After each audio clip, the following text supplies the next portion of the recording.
Anak-anak semua, di video pembelajaran kita kali ini, kita akan sama-sama membahas dan mempelajari mata pelajaran Bahasa Indonesia untuk kelas 6 kurikulum Merdeka.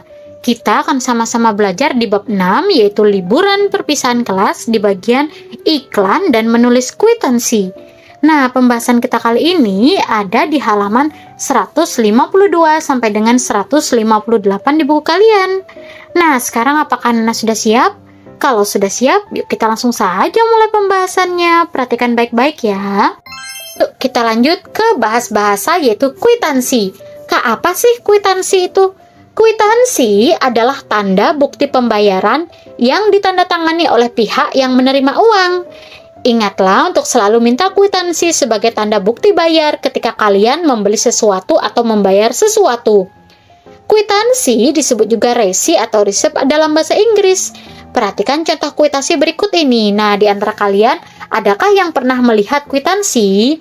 Tentunya anak-anak, misalnya ketika kalian membayar uang SPP atau membayar buku di sekolah, kalian tentunya pasti akan menerima yang namanya kwitansi pembayaran. Kwitansi pembayaran ini adalah tanda bukti bahwa kalian sudah membayar, misalnya kalian sudah membayar buku, sudah membayar SPP.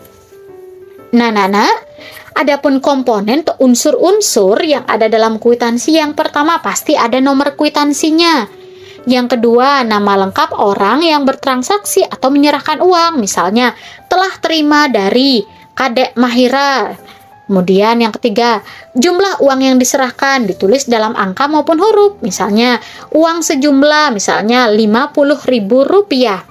Tujuan pembayarannya, uang untuk pembayaran, pembelian buku paket. Lanjut, tempat, hari, dan tanggal transaksi. Misalnya, tanggal 1 Juli 2024. Kemudian, nama lengkap dan tanda tangan pihak yang menerima uang bila pembayaran dilakukan dengan menggunakan materai. Tentunya pasti ada cap atau stempel. Nah, kalau kalian bayar ke sekolah, pastinya capnya, stempelnya dari sekolah ya anak-anak. Nah, jika transaksi dilakukan secara elektronik atau daring, kwitansi juga dikeluarkan secara elektronik. Misalnya dikirim lewat SIRL atau surat elektronik atau yang sering disebut juga email. Kwitansi atau resi elektronik tidak memerlukan tanda tangan anak-anak.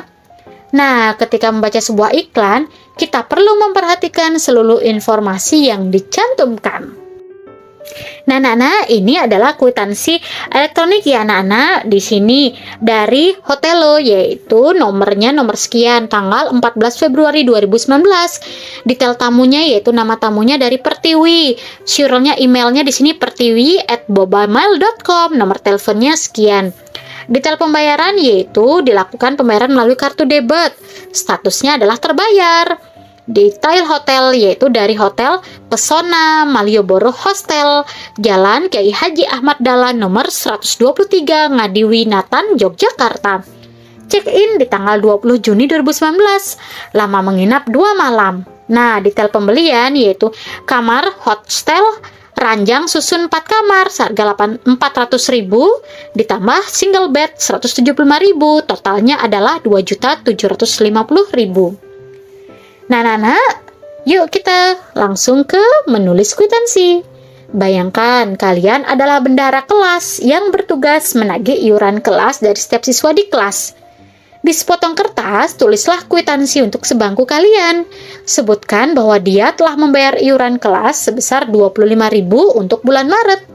Perhatikan komponen yang harus ada dalam kwitansi.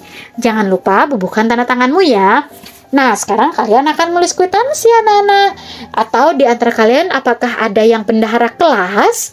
Nah, kalau ada, komen juga di kolom komentar ya anak-anak. Nah, di sini kakak mencontohkan kwitansi pembayaran telah terima dari Nikadek Mahira.